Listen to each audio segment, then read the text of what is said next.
Hello నమస్తే. ఢిల్లీలో ఏం జరిగింది? ఢిల్లీలో నిన్న ఏం జరిగిందనే దానిపైన ఈరోజు దేశవ్యాప్తంగా చర్చ.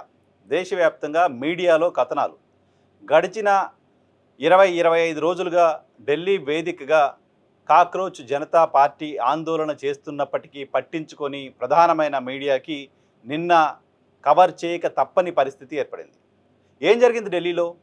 కాక్రోచ్ జనతా పార్టీ పేరుతో మే 16న ఒక సోషల్ మీడియా అకౌంట్ ప్రారంభమైంది ఇన్స్టాగ్రామ్ వేదికగా.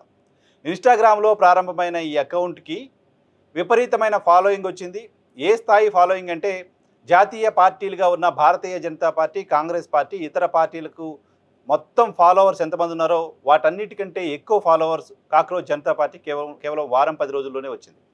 2 కోట్ల మందికి పైగా కాక్రోచ్ జనతా పార్టీ పేరుతో పెట్టిన ఒక సోషల్ మీడియా అకౌంట్ని ఫాలో అవుతూ వచ్చారు. ఇది ఒక రాజకీయ పార్టీ కాదు. సుప్రీంకోర్టు చీఫ్ జస్టిస్ భారతదేశ యువత పట్ల, భారతదేశంలోని జర్నలిస్టుల పట్ల, న్యాయవాదుల పట్ల చేసిన వ్యాఖ్యలకు నిరసనగా కొంతమంది యువకులు వ్యంగ్యంగా ప్రభుత్వాన్ని విమర్శిస్తూ ఏర్పాటు చేసిన ఒక సోషల్ మీడియా అకౌంట్ ఇది. ఈ సోషల్ మీడియా అకౌంట్లో కొన్ని వ్యంగ్య పోస్టర్స్ పెట్టారు, ప్రభుత్వాన్ని ప్రశ్నిస్తూ వచ్చారు, నీట్ పరీక్షల నిర్వహణలో ప్రభుత్వం ఫెయిల్ అవ్వడాన్ని క్వశ్చన్ చేస్తూ వచ్చారు. దీనికి విపరీతంగా పాపులారిటీ వచ్చింది, విపరీతంగా ఈ అకౌంట్ని ఫాలో అవుతూ వచ్చారు. ఈ అకౌంట్ని దేశవ్యాప్తంగా యువత ఫాలో అవుతున్న విధానాన్ని చూసిన తర్వాత కేంద్ర ప్రభుత్వం ఈ కాక్రోచ్ జనతా పార్టీకి సంబంధించిన ట్విట్టర్ హ్యాండిల్ని లేకుండా చేసింది. ట్విట్టర్ హ్యాండిల్ పైన కంప్లైంట్ చేసింది, దాన్ని డిజపియర్ చేసింది. ఆ తర్వాత మళ్ళీ కోర్టులో పోరాటం తర్వాత అకౌంట్ మళ్ళీ యాక్టివేట్ అయింది ఇప్పుడు. సో కాక్రోచ్ జనతా పార్టీ మేము ప్రజలకు సంబంధించిన, విద్యార్థులకు సంబంధించిన, యువతకు సంబంధించిన అంశం పైన పోరాటం చేస్తామంటూ చెప్తూ వచ్చింది. నీట్ పరీక్ష రద్దు అయిన కారణంగా, నీట్ పరీక్ష రద్దు అవ్వడం వల్ల మనస్తాపంతో దేశంలో అనేక మంది పిల్లలు ఆత్మహత్యలు చేసుకున్నారు. వాళ్లకు న్యాయం జరగాల్సిన అవసరం ఉంది. నీట్ పరీక్ష లీక్ అవ్వడానికి సంబంధించిన బాధ్యతను మంత్రిగా ఉన్న ధర్మేంద్ర ప్రధాన్ తీసుకోవాల్సిన అవసరం ఉంది. ఆయన్ను రాజీనామా చేయించాలి అని డిమాండ్ చేస్తూ వస్తోంది. ఈ డిమాండ్ మేరకు అనేక రోజులుగా ఆందోళన చేస్తూ వచ్చింది. ఆందోళన చేస్తూ వచ్చిన కాక్రోచ్ జనతా పార్టీ 25 రోజుల క్రితం ఢిల్లీలో ఆమరణ దీక్షకు పూనుకుంది. కేంద్ర ప్రభుత్వానికి ఒక డెడ్లైన్ పెట్టి, డెడ్లైన్ ముగిసిన తర్వాత కూడా ధర్మేంద్ర ప్రధాన్ పైన చర్యలు తీసుకోకపోవడంతో దీక్ష చేస్తామంటూ దీక్ష కూర్చుంది. ఈ దీక్షకు పర్యావరణవేత్త, విద్యావేత్త సోనం వాంగ్చుక్ మద్దతు ప్రకటించారు. ఆయన కూడా దీక్షలో పార్టిసిపేట్ చేశారు. ఆయన దీక్ష చేస్తున్న నేపథ్యంలో ఆయన ఆరోగ్య పరిస్థితి విషమించడంతో 2 రోజుల క్రితం ఆయన్ను హాస్పిటల్కు తరలించారు. సో కాక్రోచ్ జనతా పార్టీ నిన్న పార్లమెంటు ముట్టడికి పిలుపునిచ్చింది. పార్లమెంటు సమావేశాలు ప్రారంభం అవుతున్న నేపథ్యంలో ఇప్పటి వరకు అంతకుముందు దీక్షలు కావచ్చు, కాక్రోచ్ జనతా పార్టీ యాక్టివిటీస్ని కావచ్చు, ఈ దేశంలోని ప్రధానమైన మీడియా చూపిస్తూ రాలేదు, ఏమాత్రం పట్టించుకోలేదు.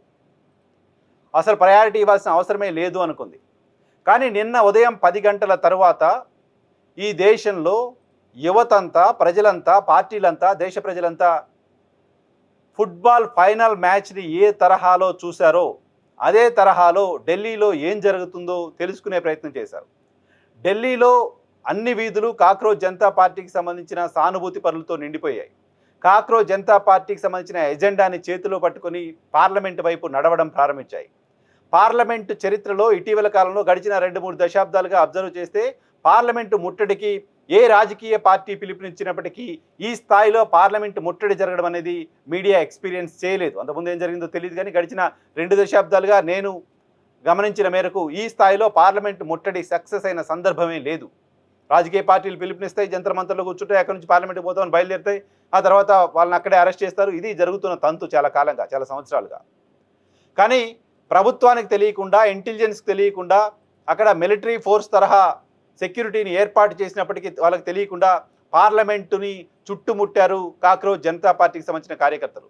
పార్లమెంటు గేట్లని మూసుకోవాల్సిన పరిస్థితి వచ్చింది ప్రభుత్వానికి. కొన్ని వేల మంది కార్యకర్తలు ఎక్కడి నుంచి వస్తున్నారో తెలియకుండా, ఎవరు ఆర్గనైజ్ చేశారో తెలియకుండా, వెస్ట్ బెంగాల్ నుంచి, బీహార్ నుంచి, ఉత్తరప్రదేశ్ నుంచి, పంజాబ్ నుంచి రైళ్లలో వాళ్ళకి సంబంధించిన బ్యాగుల్ని భుజాన వేసుకొని మేబీ దేశానికి సంబంధించిన భవిష్యత్తు, దయచేసి మమ్మల్ని కాల్చకండి, మమ్మల్ని షూట్ చేయకండి, మేము అడుగుతోంది దేశంలో ఒక అకౌంటబిలిటీ ఉండాలని మాత్రమే అడుగుతున్నాం, పారదర్శకంగా పరిపాలన జరగాలని మాత్రమే అడుగుతున్నాం, ప్రభుత్వం ఏం చేస్తుందో ప్రజలకు తెలియాలని మాత్రమే అడుగుతున్నాం, మేము ఈ దేశానికి భవిష్యత్తు, మమ్మల్ని కాల్చి పారేయకండి అంటూ నినాదాలు చేస్తూ పార్లమెంట్ గేట్ వరకు వాళ్ళు వెళ్ళడం చూసాం. అంతేకాదు కొంతమంది యువత వాళ్ళపైన పోలీసులు దాడులు చేస్తున్న సందర్భంగా పోలీసులు దాడులు చేస్తుంటే పారిపోకుండా ఎంతసేపు కొడతారో కొట్టండి అంటూ వాళ్ళు నిలబడ్డ దృశ్యాలు ఈ దేశంలోని యువతకు ప్రభుత్వం పట్ల ఉన్న వ్యతిరేకతకు నిదర్శనంగా చూడాలి. ఢిల్లీ ప్రభుత్వం అనుమతి ఇవ్వలేదు. అనుమతి ఇవ్వకపోయినప్పటికీ అక్కడ ఆ స్థాయిలో యువత గుమికూడడం వెనక రీజన్ ఏంటో కేంద్ర ప్రభుత్వం ఆలోచన చేయాలి.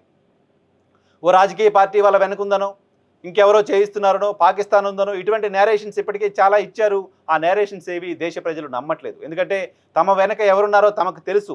అక్కడికి బ్యాగ్ వేసుకొని రైలు ఎక్కి వచ్చిన చాలామంది నిరుద్యోగులకు, యువతకు తమ వెనక ఎవరున్నారో తెలుసు. తమను ఎవరు మోటివేట్ చేస్తున్నారో తెలుసు.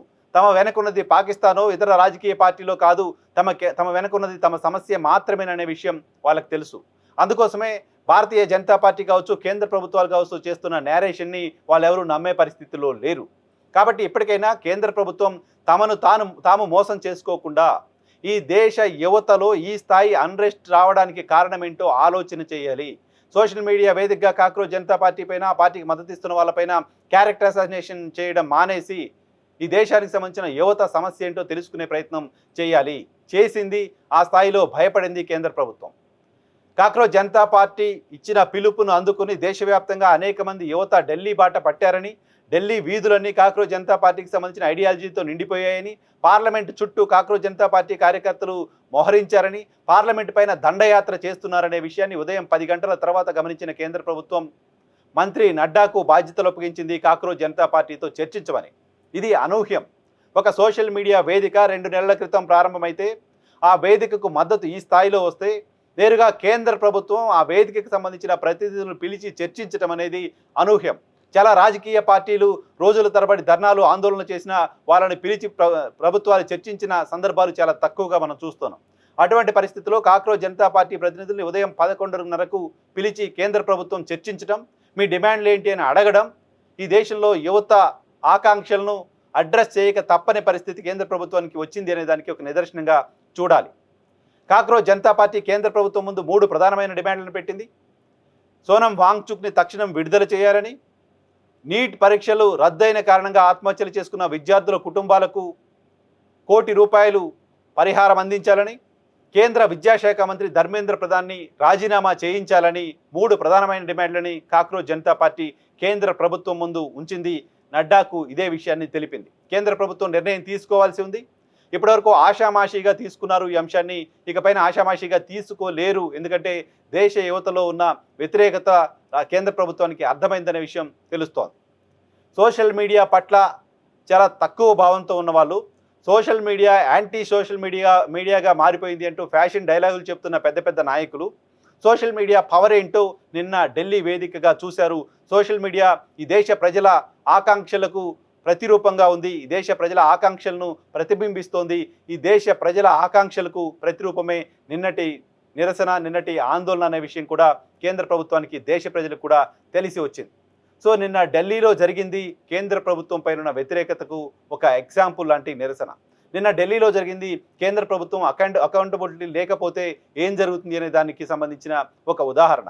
నిన్న ఢిల్లీలో జరిగింది ఈ దేశ యువతకు, ఈ దేశాన్ని పాలిస్తున్న ప్రభుత్వాల పట్ల ఏ రకమైన అభిప్రాయం ఉంది, ఈ దేశ యువత ప్రభుత్వాలు పారదర్శక పరిపాలన అందించట్లేదనే విషయాన్ని నిర్ధారించుకున్నాయి. కాబట్టి పారదర్శక పరిపాలన కోసం పోరాటం చేస్తున్నాయి. ఆ పోరాటాన్ని అడ్రస్ చేయక తప్పని పరిస్థితిని క్రియేట్ చేశాయి. రాజకీయ పార్టీలు మాత్రమే కాదు, ఈ దేశ యువత రోడ్డెక్కితే ఏం జరుగుతుందో కూడా నిన్న కేంద్ర ప్రభుత్వానికి తెలిసి వచ్చింది. ప్రపంచవ్యాప్తంగా చాలా దేశాల్లో జంజెట్ ఉద్యమం గురించి మాట్లాడుతున్నాం, జంజీ రోడ్ల మీదకి రావడం చూస్తున్నాం, ప్రభుత్వాల్ని మార్చడం చూస్తున్నాం. అదే తరహా ప్రమాద సంకేతాన్ని నిన్న కాక్రోచ్ జనతా పార్టీ ఢిల్లీ వేదికగా ఇచ్చింది. ఈ మొదటి ప్రమాద సంకేతాన్ని గమనించి కేంద్ర ప్రభుత్వం సరిదిద్దుకుంటుందా తమ తప్పుల్ని, లేదా ఎదురుదాడి చేసి రెండో ప్రమాద హెచ్చరికని జారీ చేయాల్సిన పరిస్థితిని, రెండో ప్రమాదాన్ని కొని తెచ్చుకుంటుందా చూద్దాం.